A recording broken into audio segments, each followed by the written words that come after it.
গাজা পুরোপুরি দখলের পরিকল্পনা প্রকাশ করে তীব্র আন্তর্জাতিক ও অভ্যন্তরীণ সমালোচনার মুখে পড়েছেন ইসরায়েলের প্রধানমন্ত্রী বেঞ্জামিন নেতানিয়াহু। সমালোচনার চাপে অবশেষে নিজের আগের বক্তব্য থেকে সরে এসেছেন তিনি। শুক্রবার সামাজিক যোগাযোগ মাধ্যম এক্স টুইটারে দেয়া এক পোস্টে নেতানিয়াহু বলেন, আমরা গাজা দখল করতে যাচ্ছি না, আমাদের লক্ষ্য হলো গাজাকে হামাসের কবল থেকে মুক্ত করা। তিনি আরো বলেন, গাজাকে অসামরিকীকরণ করে একটি শান্তিপূর্ণ বেসামরিক সরকার গঠন করা হবে, যা হামাস, প্যালেস্টাইন অথরিটি বা অন্য কোনো সন্ত্রাসী সংগঠনের সঙ্গে সংশ্লিষ্ট হবে না।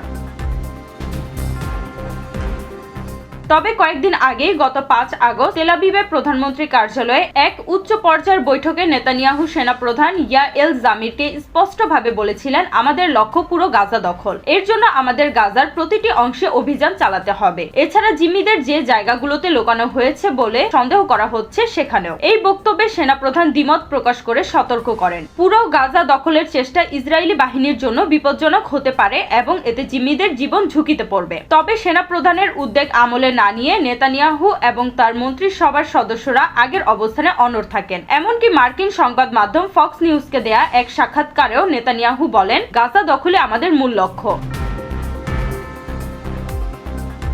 এই বক্তব্য প্রচারের পরই ফ্রান্স, যুক্তরাজ্য, ইতালি, অস্ট্রেলিয়া, নিউজিল্যান্ড, ইউরোপীয় ইউনিয়ন, সৌদি আরব ও মিশর সহ একাধিক দেশ নেতানিয়াহুর বিরুদ্ধে তীব্র সমালোচনা জানায়। জার্মানি ঘোষণা দেয় তারা ইসরায়েলে অস্ত্র রপ্তানি স্থগিত করবে। দেশটির বিরোধী দলীয় নেতা ইয়াইর লাপিদও প্রধানমন্ত্রীর এই অবস্থানের সমালোচনা করে বলেন, এটি ইসরায়েলের নিরাপত্তাকে বিপন্ন করছে। এই ঘরে বাইরের চাপের মুখেই শেষ পর্যন্ত নিজের অবস্থান পরিবর্তন করতে বাধ্য হয়েছেন নেতানিয়াহু। শুক্রবার দেয়া পোস্টে তিনি গাজা দখল নয় বরং হামাস মুক্তি ও শান্তিপূর্ণ বেসামরিক শাসন প্রতিষ্ঠার কথা বলেন।